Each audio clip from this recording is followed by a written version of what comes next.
Hi, everyone. Welcome to Backstage Thoughts. My name is Tommy, My name's Mackenzie. and we're going to be talking about our favorite and least favorite Disney World rides today. So both of us have spent a considerable amount of time in the four Walt Disney World theme parks. We both worked at Disney World, and I think both of us have ridden every single ride in all four parks at least once, most of them multiple times. So we're going to be ranking them from number 48 to number 1. Just a quick definition of what counts as a ride. Essentially, there are two components. A, it must move. B, it must not be a form of transportation. So it's tough to be a bug. Is that a ride? No. No, not a ride. Doesn't move. The monorail. Ride? Not a ride. No, unfortunately not a ride. It's a mode of transportation. And of course, we are only ranking rides that are currently open right now, as of today, the end of January 2023. Splash Mountain just closed like 2 days ago, so unfortunately that will not make the cut. And one more thing as well, we have kind of broken these up into tiers. So somewhere on the screen, maybe over there, Probably not over here. No, not over. Okay, not on her face. Somewhere on the screen will be a time in minutes, and that represents the tier that we put the ride in, and it represents the maximum amount of time we would be willing to wait for that ride. Obviously, some of them are a little bit realistic. Some of these never get above 20 minutes, so it might be in the 45-minute tier, and you're like, that's crazy. Why would you wait 45 minutes when you can only wait 20? Yeah, true. But these are more kind of, representative of if every single ride was really popular, this is the most we would ever be willing to wait for that ride. Ready? You're going first. Do you hear the yelling? Yeah. I don't think it'll get picked up on the microphone though. We have neighbors. At number 48, we have the Tomorrowland Speedway. The Tomorrowland Speedway, I would never wait for. I probably would never ride. If someone was like, do you want to go ride the Speedway? I would say no. Yeah, I mean, it just first of all, it smells. It's loud. We rode that earlier this year, and we used your speedometer app on your phone. Yeah. And it maxed out, I think, at 3 miles per hour. So name's a little bit ironic, I guess. But like not intentionally. It's just outdated. It's not fun. You drive the cars, but not really because you're on a track. There's no appeal to this ride. Even for kids, I can't imagine this is enjoyable because there are just better kid go-karts anywhere else. Number 47 is the Barnstormer. I actually had never ridden this ride until this year, or I guess last year. I said earlier this year before, I meant 2022. And I can see why my parents never were, pushed me to ride it. I want to say the ride time's about 15 seconds, or at least that's what it feels like. It is so short. Even for a kid's roller coaster, there are so many better options throughout Walt Disney World Resort. I don't have any desire to ride it as an adult, and I don't think I would have had any desire to ride it as a kid either. I keep shivering. It just looks like I'm shaking. We don't have like Parkinson's or anything. It's just really cold. We're in the basement. We don't pay for the heat to be on down here. It's cold down here. At number 46, we have Alien Swirling Saucers. This is a newer ride, but it is nowhere near any of the new rides that Disney has. It's a new ride that feels like it was made 30 years ago. Yeah, exactly. Yeah. It's slow paced. I don't know how children would even find it exciting. Everything is stiff about it. It's not like a free-flowing ride when you're on it. It's not smooth. Yeah. Yeah. I mean, if you're looking for, spinny rides for a younger audience, I mean, go to Magic Kingdom, Mad Tea Party, similar idea. Much older ride, but much more enjoyable ride, much more fun ride. I would even take something like Dumbo or Magic Carpets, one of those that just go in a circle. I think those are even more enjoyable than Alien Swirling Saucers. At least, they get off the ground a little bit, they give you a nice view, things to look at. Alien Swirling Saucers, you're on the ground, it's rough, it's like not fast enough or like there's not enough spinning for it to actually have any kind of thrill factor to it. It's just, I don't know. There's nothing going on. It's quite literally ass. It's literally ass. Yes. Speaking of those rides that just spin in a circle, at number 45 we have Triceratops Spin. The reason this is the lowest rank of the essentially 4 rides that just do the same thing across Walt Disney World has a lot to do with the location. Dino Land is probably one of the worst themed lands. It's on the downhill. Like, yeah. It's not going up. It just needs a retheme. Yeah, it's one of the most highly criticized areas in all of Walt Disney World. When you're on, some of those other circular spin ride, I don't know what to call them, the Dumbo-like rides, at least you have something cool to look at. Triceratops Spin, you just look at like an abandoned Dino Land, and it's just kind of depressing more than anything else. Sometimes the machine, like the mechanism doesn't even work, so you can't even like lift yourself up. At number 44, we also have a ride that only spins in a circular motion. It's the Prince Charming Regal Carousel. And that ride is just like any other carousel ride you can find anywhere else. There is no theming to it. They just named it Prince Charming. Yeah, if you've seen One Man's Dream, that video thing that's in that museum area in Hollywood Studios, part of that video that they show you about Walt talks about how he was sick of taking his daughter to the carousel and he wanted something that was more enjoyable both for her and for him. An experience that could be enjoyable for kids and the parents. So what does he do? He builds a park and puts a carousel in it? I don't know. I don't get it. At number 43, we have the Liberty Square Riverboat. This is another ride that I never really did as a kid, and I did for the first time, spring of 2022 when I was working there. It's not enjoyable. If it was really hot out, I think it would be a pretty miserable experience. I actually think it would be, not only would it not be like a positive experience, it would just flat out be a negative one with the heat from the sun blasting down on you while you're on there. But there is something kind of cool about it in that you get to see areas of the park that you wouldn't get to see any other way. It takes you around like the Tom Sawyer's Island. Yeah, you go like behind Tom Sawyer Island. You got like the they have those deer set up and like the people that are supposed to represent Native Americans or whatever. It's just like cool to see parts of the park that I had never seen before. So I think that is the appeal of this ride. I feel like you can do it once and you'll be okay. You don't need to do it again. At number 42, we have the Carousel of Progress. Personally, I think this should be a little bit higher. I like the Carousel of Progress, even if it's just to go take a little nap. You sit down and it feels like you're being transported into a whole different world. You're going back in time. I just think that ride is very iconic to the Disney World Park. Okay, all right, wrong. Here's the deal. This barely counts as a ride. It counts as a ride because you move for about 10 seconds every 4 or 5 minutes or so. It's 20 plus minutes of sitting and watching, not even like some type of like performance or show or anything. It's just animatronics that sort of move, and there's just a recorded audio track playing. Yeah, but the song, Great Big Beautiful Tomorrow, it's beautiful. It's a wonderful song. Pull it up on your Spotify. Play it as you're walking through the park. I don't know. There's a reason there's literally zero wait for this ever. Yeah, because you have so many seats in that little auditorium. And it only goes every 20 minutes. No, there's... Oh, does it like fill up? I think there's 5 rotate? of them, okay. Yeah. All right, fair enough.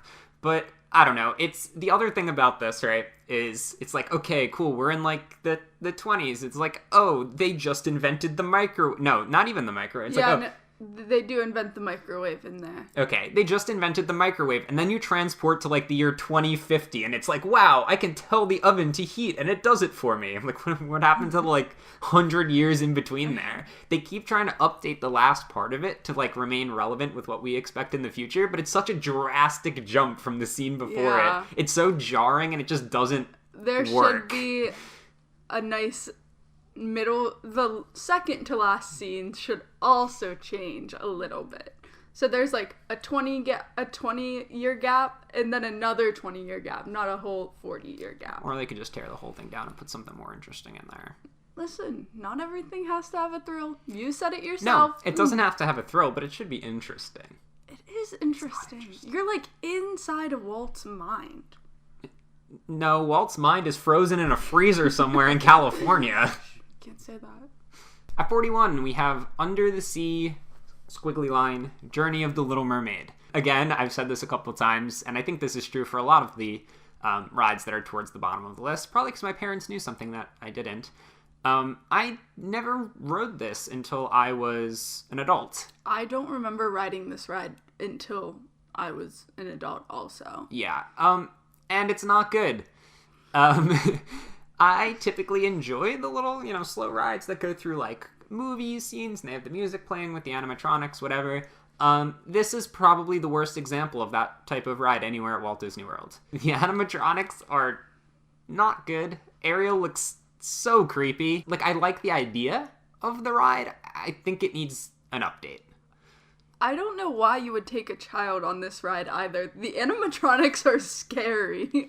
Like, they don't work, so they just look terrifying. Yeah, like, I wouldn't mind riding this on, like, a hot day. You're trying to get out of the sun for a couple minutes. You need to cool down, but other than that, I don't think it really has that much value in its current state.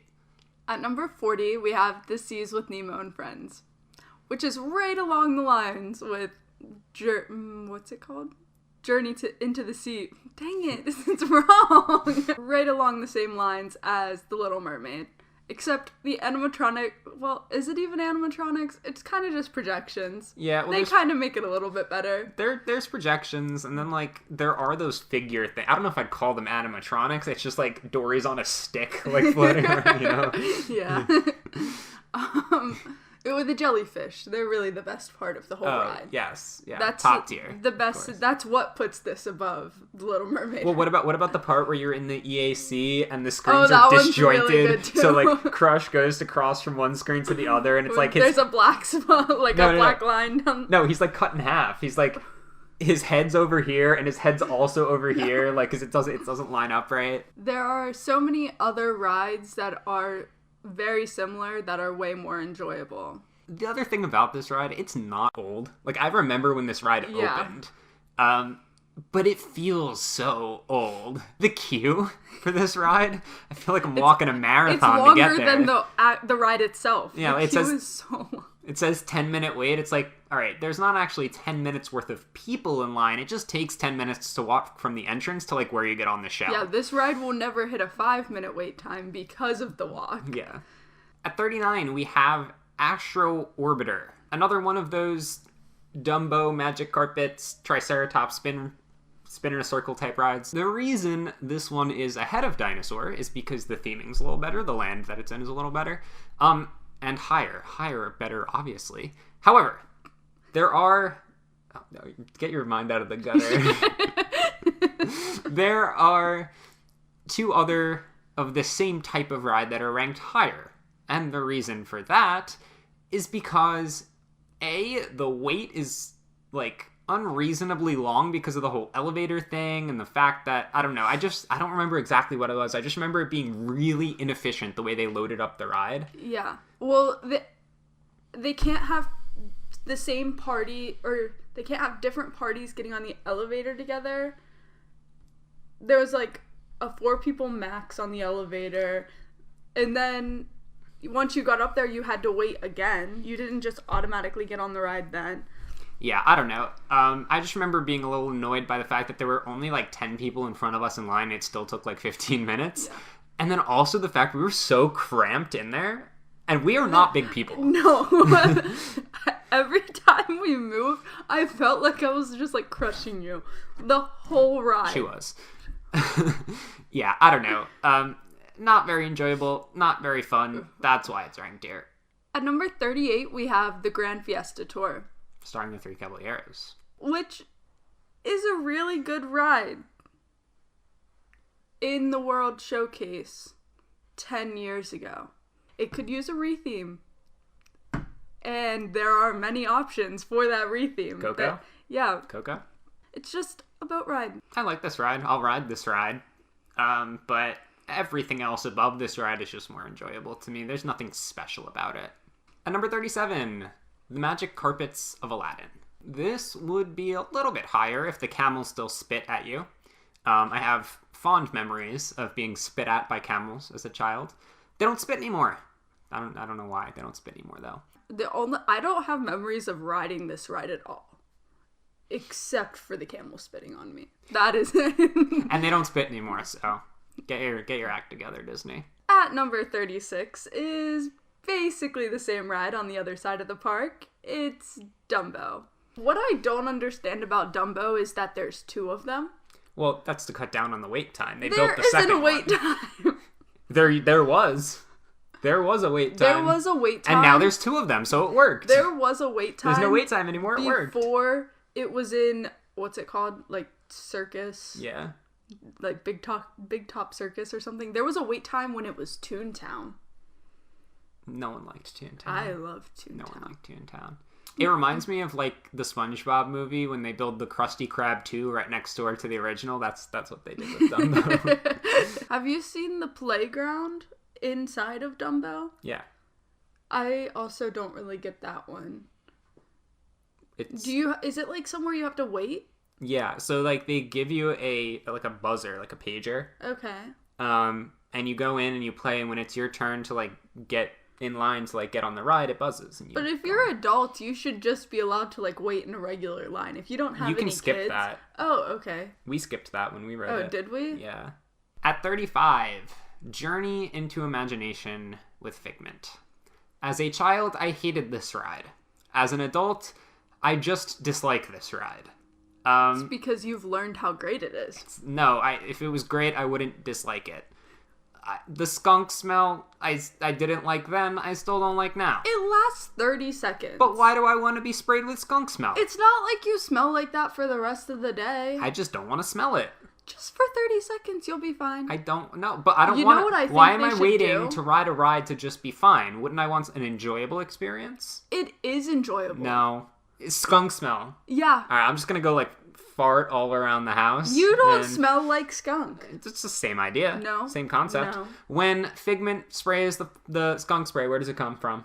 Well, yep, that's what I thought. He farts. He's in a skunk suit. Yeah, he farts while wearing a skunk suit.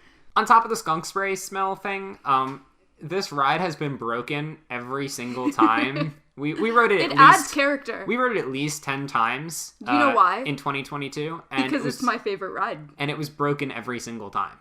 Only if you're on the last train. The first time we rode it, on Valentine's Day, our first date... Also when we got this little boy. Yeah. Our first date, on Valentine's Day, we ride it, and the sound is broken in the sound lab.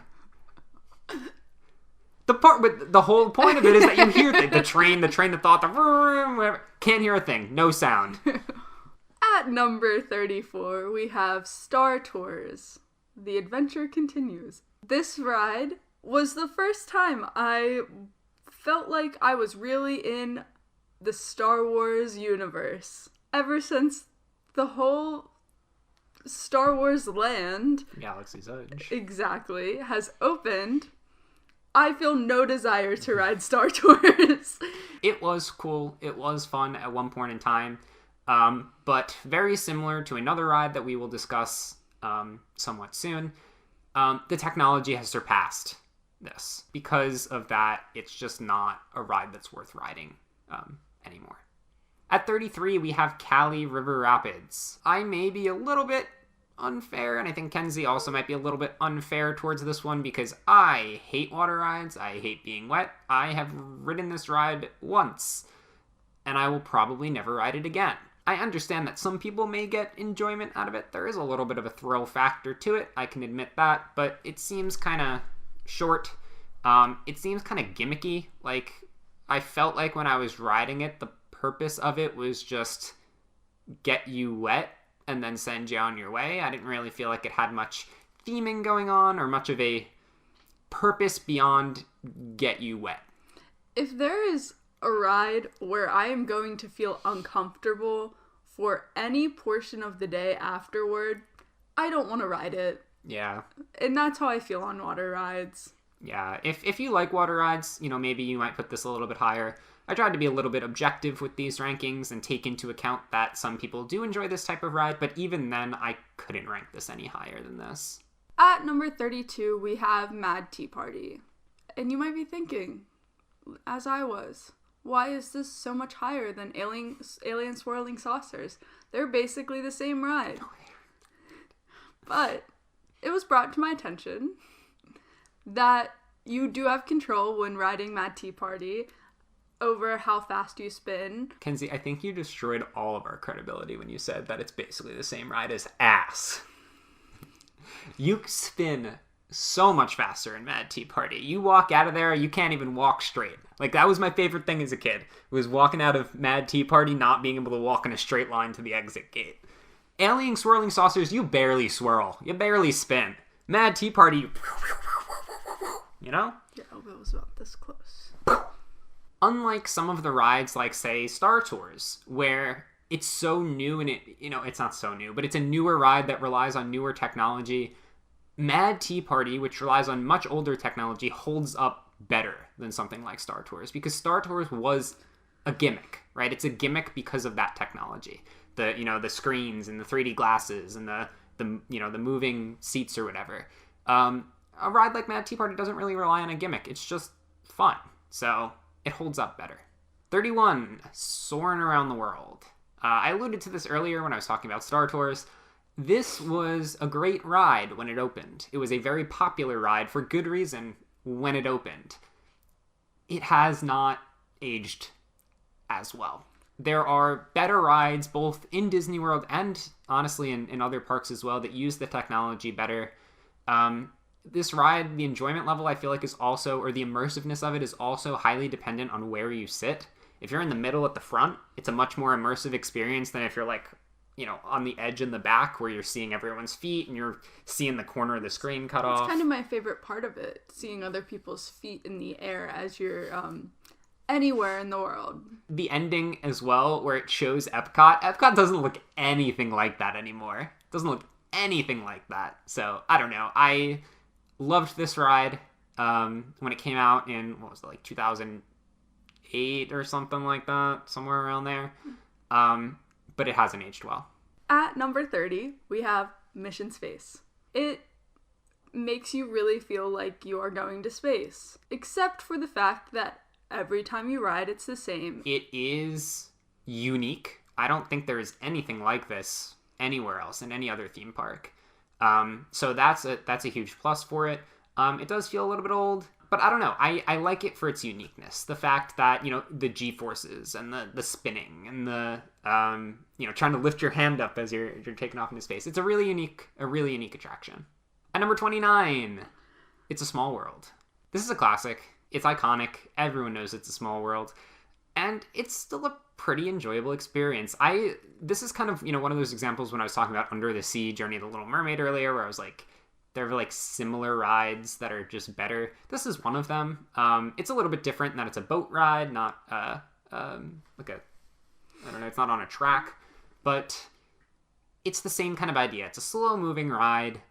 You're taking in the scenes around you. You're listening to the music. You're looking at the animatronic dolls. You're put through all these different kind of continents and cultures around the world, and I just think it's kind of cool. It's not, it's not a top tier ride. It's not something I'm going to spend all day waiting in line for. It's not something I'm necessarily particularly looking forward to when I go to the park, but it's something I like doing when I'm there. I think it's a really good ride right up until you have to get off the ride and there's 6 boats backed up and you're stuck in a scene with the dolls singing to you. It's just a little creepy. Yeah, they could probably benefit from Pirates having, that system where they have separate unload and load stations. I think Small World could probably benefit from that, but it does have its flaws, but it's cool. It's good. It's fun. I like it. Number 28 is Navi River Journey, which is a really new ride that has amazing animatronics. Well, an amazing animatronic. There's one. That's true. but it's just a boat ride. The only appeal of Navi River Journey is that extremely impressive, by the way, animatronic at the end. It takes you into the world of Pandora, but not really. It just kind of seems like a forest. Yeah. The only thing about that ride that is worth waiting for is that animatronic. It's the only thing that makes this ride have any value whatsoever, in my opinion. At number 27, we have The Many Adventures of Winnie the Pooh. This is not a bad ride. You would think, oh, it's Winnie the Pooh. It's aimed at, like, little kids. It doesn't have much value for adults. And I would kind of disagree with that. I still think it's fun to ride as an adult. The scenes are kind of cool. The part where you, like, bounce like your Tigger is kind of cool. And then, the storm comes in and it's flooded. So all of a sudden you're going like this. It's not just like a straight kind of flat ride. There are other aspects to it that make it kind of interesting.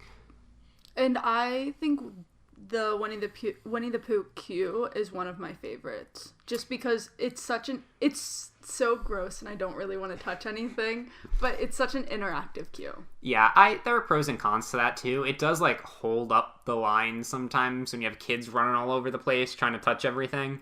But for them, it's a good experience. It's a cool experience. So I can see pros and cons to that.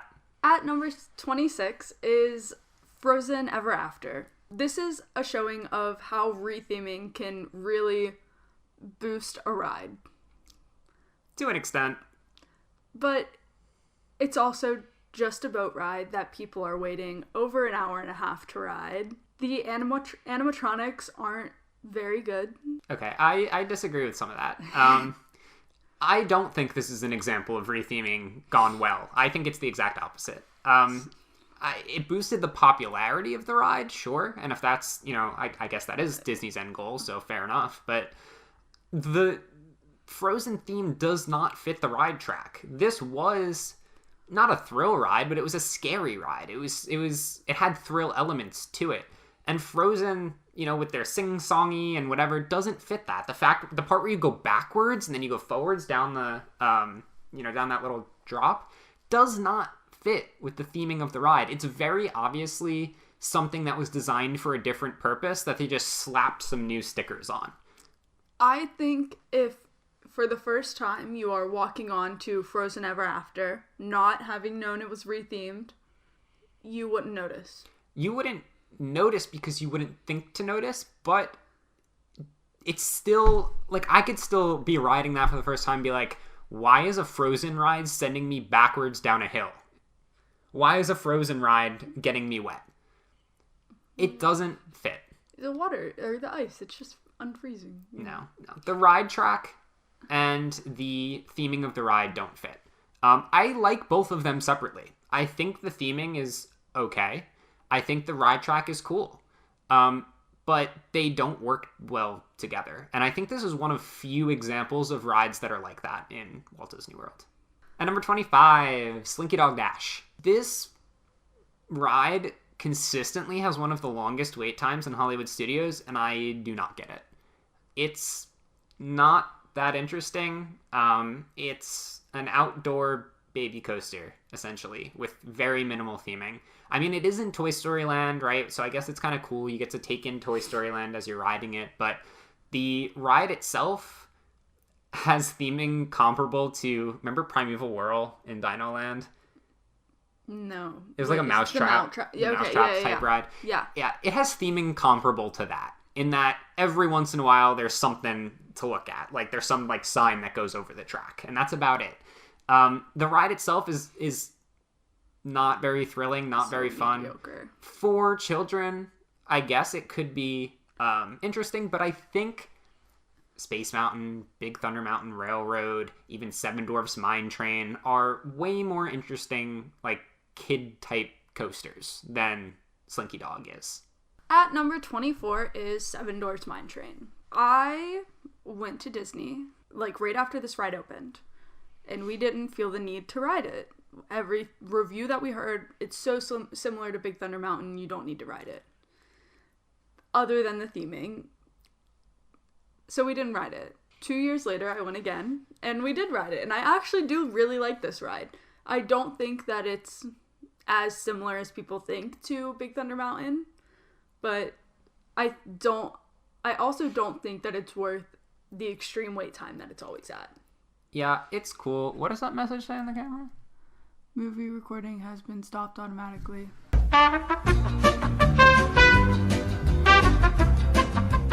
Yeah, I enjoy Seven Dwarfs Mine Train. I think it's cool. I think it's kind of fun. It's just not worth the wait ever. Yeah. You know, I think the part where it goes through, like, and you have all the dwarves, like, mining, and it's got all the gems around, I think that's kind of cool. I think the queue's pretty cool. And I wouldn't compare it to Big Thunder Mountain at all. It was just, like, what we were hearing, so we weren't going to ride it. Big Thunder Mountain's, like, kind of rough and, like, you know, whereas Seven Dwarfs is very smooth and new feeling. So I wouldn't really compare them. I don't think they're similar. I think if you do one, it's still worth doing the other, but I don't think it's as good as everyone kind of hypes it up to be. At 23, we have Millennium Falcon Smuggler's Run. This attraction was very popular when it first opened because of its location. It was in Galaxy's Edge, brand new. People were really excited to get in there. Rise of the Resistance had not yet opened yet, right? Yeah. So this was the only real attraction in the area. It had a positive reception. People liked it. But I think the more people rode it, and this is what happened for me as well, the more I rode it, I started to realize it's really kind of basic and lame. Like, it's fun, but there's really nothing that unique about it. It kind of feels like a Universal ride, and that's not a compliment. You got the screen, right, and it feels like you're moving because you're looking at the screen, and it's like, whoa, we're turning now, so the whole thing turns, and now we're going down, so we go down. It is kind of cool that, like, you can actually steer it, but only if you're the pilot. If you're not the pilot, you just kind of hit buttons when they light up. And that's exactly what I was going to say. You only get that thrill factor if you're the pilot, because you're actually in control of the ship. I don't mind this ride. I like this ride. I would ride this ride when I'm there, but it is kind of average, kind of mid-tier. Yeah. At number 22 is Peter Pan's Flight. And I don't have much to say about the ride itself, whereas the queue is amazing. It really feels immersive. I truly feel like I am in the story setting when I am in the queue, but on the ride I don't feel that same surrounding. So it is important that the queue is enjoyable because the line for this ride is always way too long. However, I do think this is one of the best kids rides in Walt Disney World.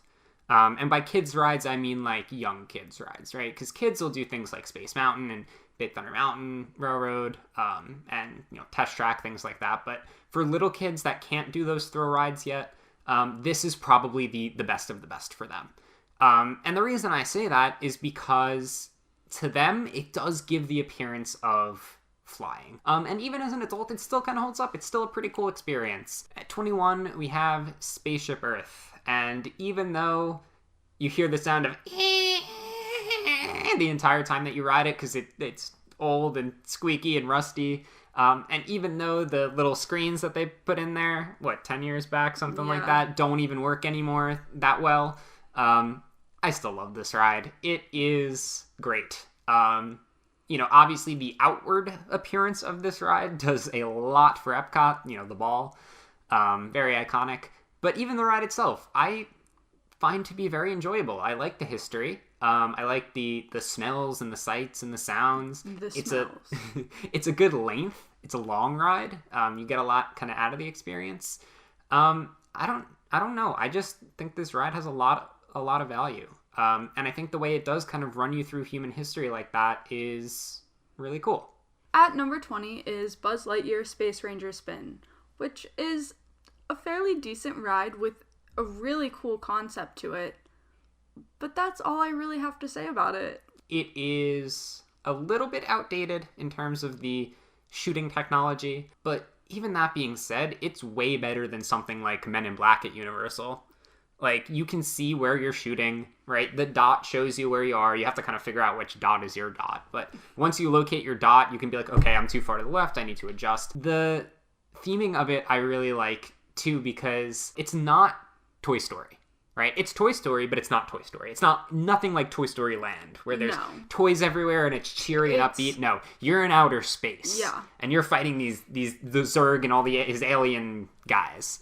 It's very distinctly Buzz Lightyear, not Toy Story, specifically Buzz Lightyear. And I really like that aspect of it. At number 19, we have what might be a slightly controversial take. It's Living with the Land. And I love Living with the Land. I don't really care too much for the first part of it, where they walk you through like the rainforest and the Great Plains with the hooves of the mighty buffalo, and all of that. But the greenhouse part, I adore. I think it's so cool to look at all the plants that they have growing. I think it's really neat when they kind of sneak, hidden Mickeys into the vegetables and everything. And we recently rode this during Christmas time at night, and it was incredible. It's dark, so you can really see. They have lights everywhere in that greenhouse. Every tree is a Christmas tree. And even things that aren't trees are Christmas trees. They have like cabbage that's lined with Christmas lights. It's beautiful. Even when it's not Christmas time, though, it's still a very enjoyable ride for me. At number 18 is the Tomorrowland Transit Authority People Mover, which I personally never wanted to ride growing up. But now that I'm older, I kind of do have an appreciation for it. I like that you're able to see Space Mountain, Space Ranger Spin, all of the rides within Tomorrowland. It's really just a way to relax and see everything from a new angle. Number 17 is Remy's Ratatouille Adventure. And I'm going to use a comparison that I used earlier. I said Millennium Falcon earlier kind of feels like a Universal ride. Remy's Ratatouille Adventure really feels like a Universal ride. Like, every detail about it, I'm like, I feel like I'm just at Universal. And what I say when I mean that is, if you've been to Universal Studios Orlando recently, either of their two parks there, either Universal Studios or Islands of Adventure, most of the rides there are the same ride. You have Transformers, you have Minions, you have Simpsons, you have Spider-Man. They're all the same ride where you're in a car. Like, even some of the Harry Potter rides are like that. Yeah. You're in a car, you're looking at a screen, and then the ride moves a little bit. You go to a different screen, and then it moves a little bit, and you go to a different screen, and they spray you with water for no reason. Every single Universal ride, they just spray you with water. It's not related to the ride. They have to force it in there, but they are going to spray you with water. They're determined. And Remy's is the same thing. It's like, all right, here's a screen. Okay, now we're going to move a little bit. Here's another screen. Here's some water to spray you with. Here's another screen. I don't know. It's cool. It's fun. What I will continuously say about most every ride is the smell. The smell of the bread when the ride is over. It's great. Disney does that so much better than any park could even try to do it. Yeah, that's true. I do like the smells of that ride. I like the queue of that ride also. Me too. The ride itself is pretty underwhelming compared to what I was expecting. Number 16 is Mickey and Minnie's Runaway Railway, which is right along those same lines as Remy's when you talk about a cart that moves you from one screen to another. But the theming feels a lot better here, just when you're not looking at a screen. Like, you go into different rooms, and all around you, you're within the, like, animated Mickey and Minnie theme. Yeah, that's, I think, really what kind of separates this from Remy's is the fact that it isn't as screen dependent. Even though a lot of the scenes are still projected on, they're not, like, physical, like, I mean, they are physical things, but the images are projected onto them. I think it kind of fits because of the cartoon theme with it. Mickey and Minnie's Runaway Railway just has more substance to me than Remy's does. I will also add, though, that I like the Great Movie Ride better. I think this was a net negative change.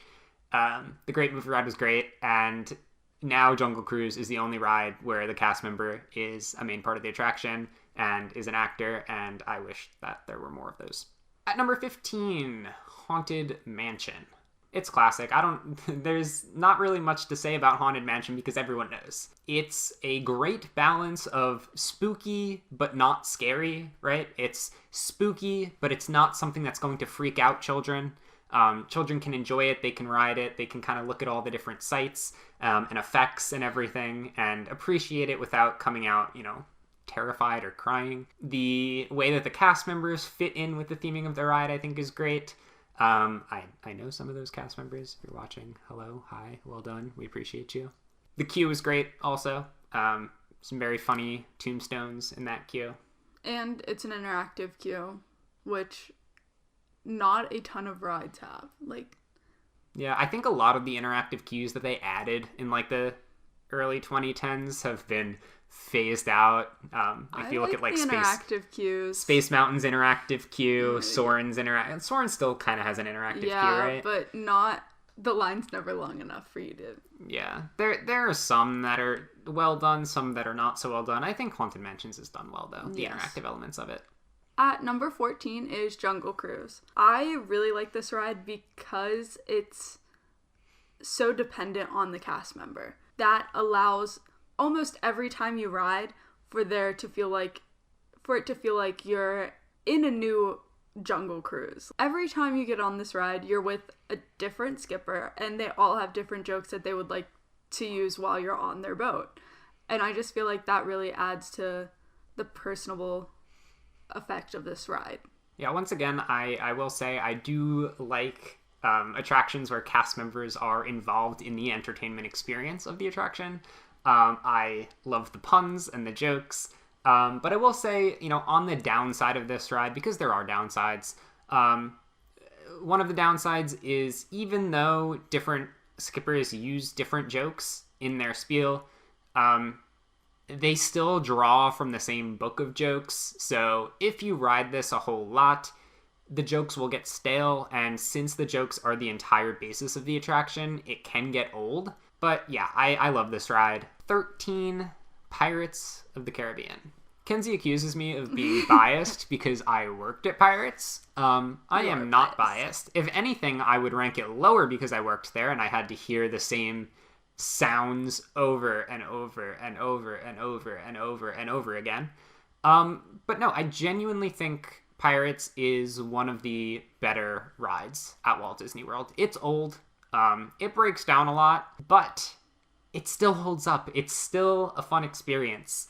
It's not a thrill ride, but it does have that one drop that adds that thrill element, which fits so well with the theme of Pirates, right? You expect Pirates to have some kind of thrill element, so I think, it works. The scenes are really well done. There are some things that maybe need updates, like the chase scene where it's literally just or if the chase scene is broken for months at a time. They fixed it. Eventually. But I don't know. I think the smells, the sounds, the sights are all on point with Pirates. It's a classic. It definitely ranks a little bit higher because of that status and because of kind of the cultural impact of the ride. But yeah, I think it's just a really solid attraction. At number 12, we have Kilimanjaro Safari. I personally really like this ride. I like how immersive it is and that you are experiencing those animals in a habitat that is similar to their own. Yeah, I think this is the perfect Animal Kingdom attraction. In the name Animal Kingdom and in the advertising for Animal Kingdom and the theming, you are promised animals, and on this ride you get animals. The only real downside to this ride, I think, is that depending on the weather or maybe just on luck, you may or may not see the animals that you want to see. If the animals are out, this is a great experience. Number 11 is Big Thunder Mountain Railroad. It's just a really solid runaway train style ride. It's like a roller coaster, sort of, but it's a roller coaster that kids can enjoy. It's not super intense, but it's still enjoyable for pretty much all ages. And it's long. it's not like a quick like barnstormer 15 seconds and you're done. You're on there, I mean, I've never timed it, but at least 3 or 4 minutes. Yeah, like, it's such a good ride. The theming is perfect, especially for being in Frontierland, and I really like that ride. At number 10, we have Dinosaur, which personally, I really enjoy this ride. I like the animatronics as long as they're working, and I feel like there's no other ride in any of the parks that is like this ride.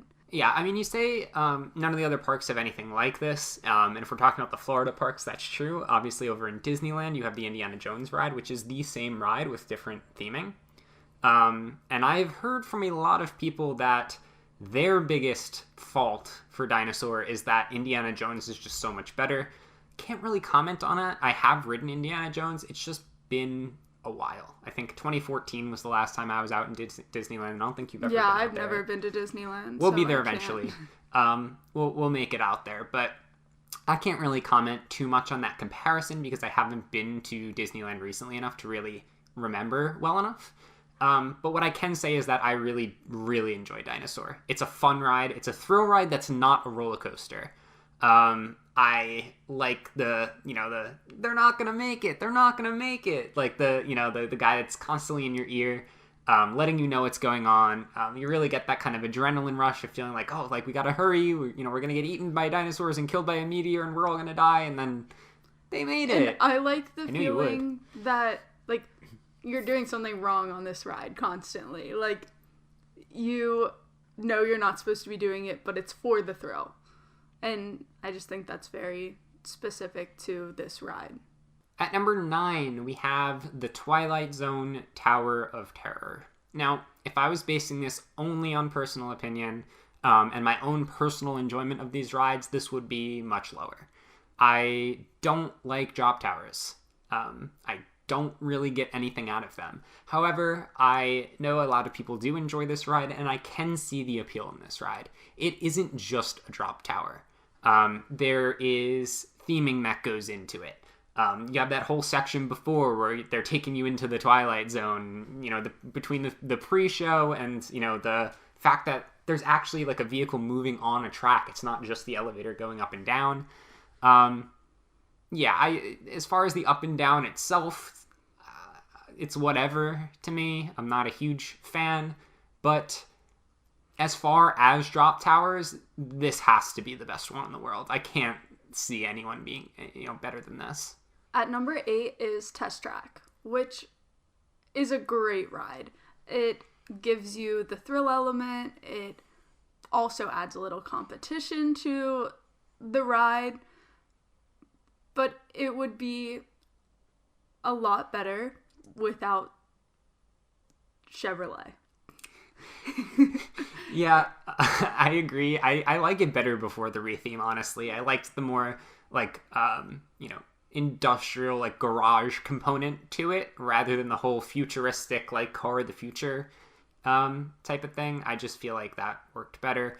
You had, the hot room and the cold room, right? Yeah. And now it's just look at this green line go over you in the car. It just feels like it's not giving what it was before. Yeah.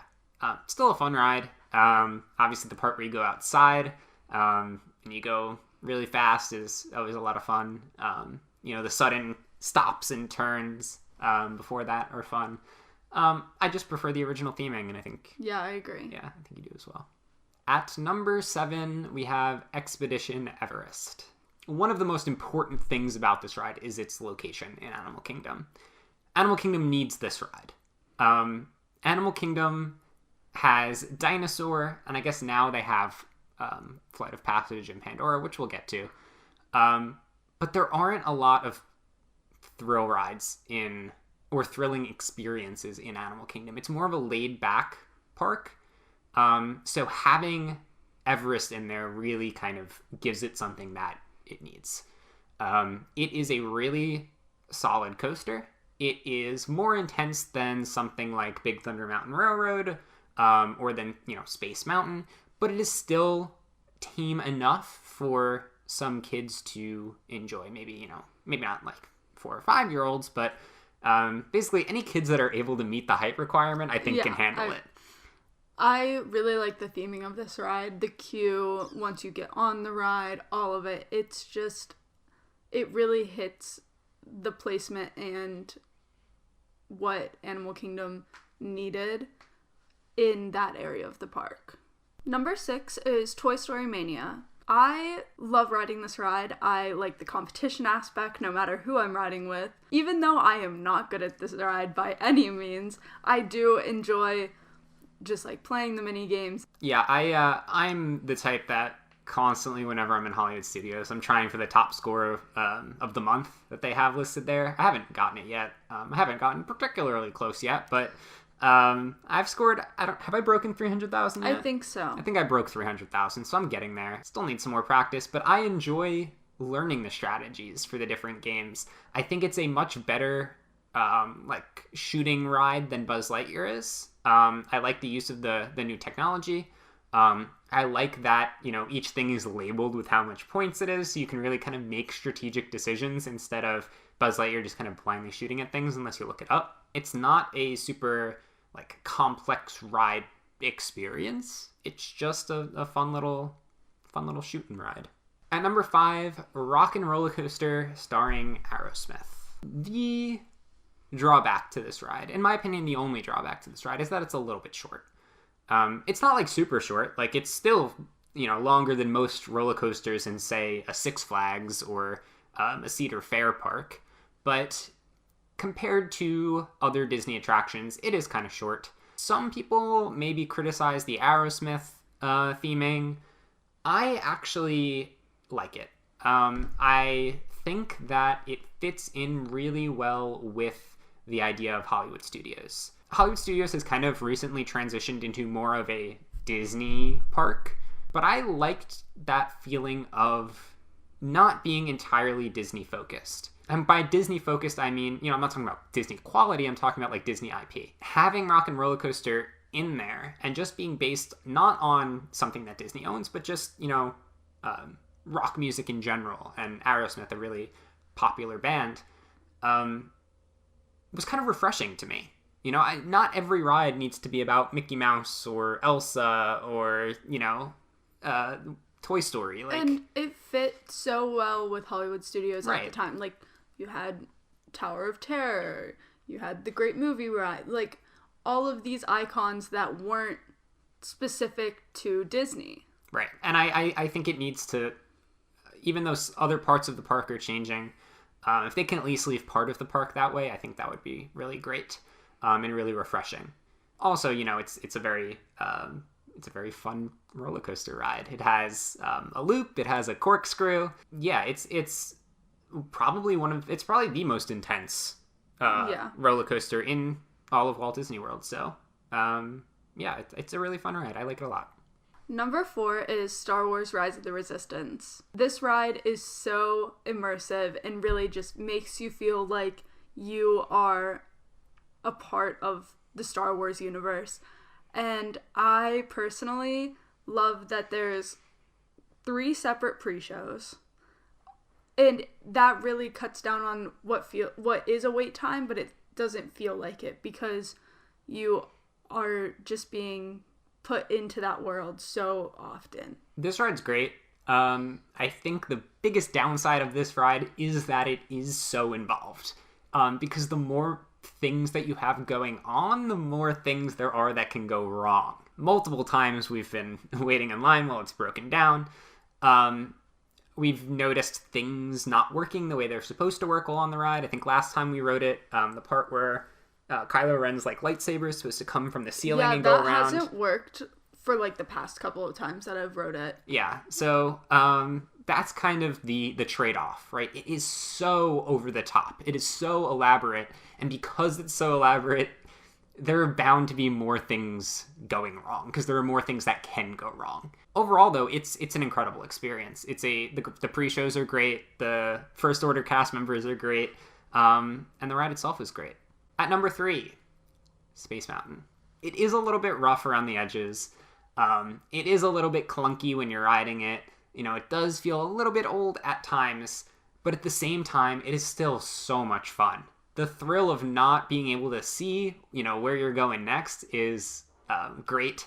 The sound effects that are going on, the rocket sounds and the star projections and everything really make the experience a lot of fun. And it's not a short coaster. Again, it's a lengthy experience. The only thing I have to say about Space Mountain that is bad is I close my eyes while I'm on that ride because I'm constantly scared that something is going to hit me. And if it's going to hit me, I don't want to see it. No matter how old Space Mountain gets and how much, technology advances, it will always stand up. It'll always survive the test of time. So it's truly timeless. Number 2 is Avatar Flight of Passage.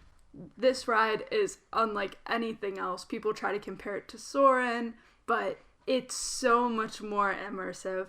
It's just so amazing how well they produced this ride. Yeah, this ride really shows how outdated Soarin' is, because it takes that same technology and it puts it to a much higher level.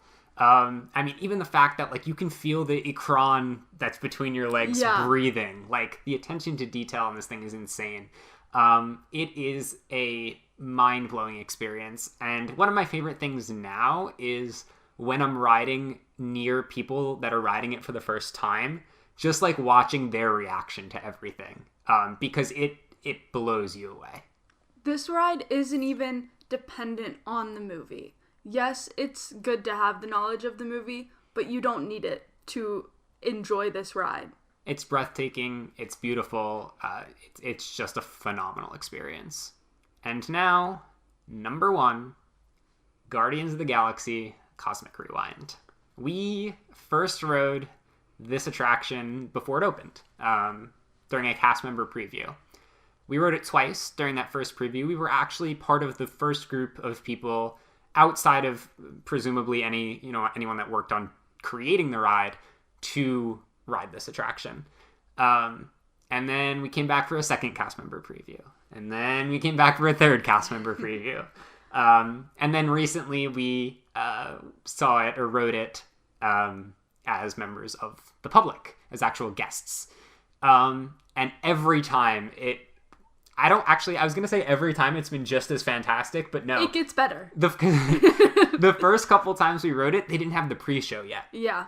Once they added the pre-show, it went from, wow, this is an incredible attraction, to, wow, this is the greatest theme park attraction in the world, and I can't possibly imagine, even places I haven't been, having anything better than this. It's amazing. Go ahead. The theming, the queue, every part of this ride makes you feel as if you are so important to everything that is going on.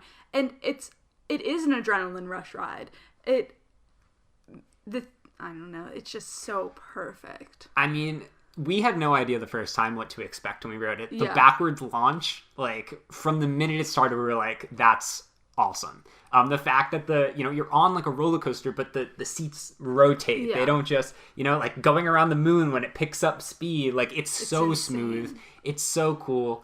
The visuals are insane. The audio is fantastic. Everything about it is just incredible. Well, that about does it, I think, for us. Thank you to everyone that made it all the way through. Let us know what you think. What are your favorite rides? What are your least favorite rides? Which opinions do you agree with, and which ones do you disagree with? I know there's a couple that are probably unpopular in there, so let us know your thoughts in the comments. We would love to hear them and get a discussion going about the best and worst of Walt Disney World rides. Thank you for watching, everyone. Like, comment, subscribe, all those things, and see you later. Goodbye. Can you see the time at the top of that? 21. Okay, cool. At 30, we're going to have to kind of restart it. Go ahead. Sorry, I was looking at myself. What number is this? 39? Can you add that somewhere? Maybe. We'll see. I don't care where you put it. We'll see.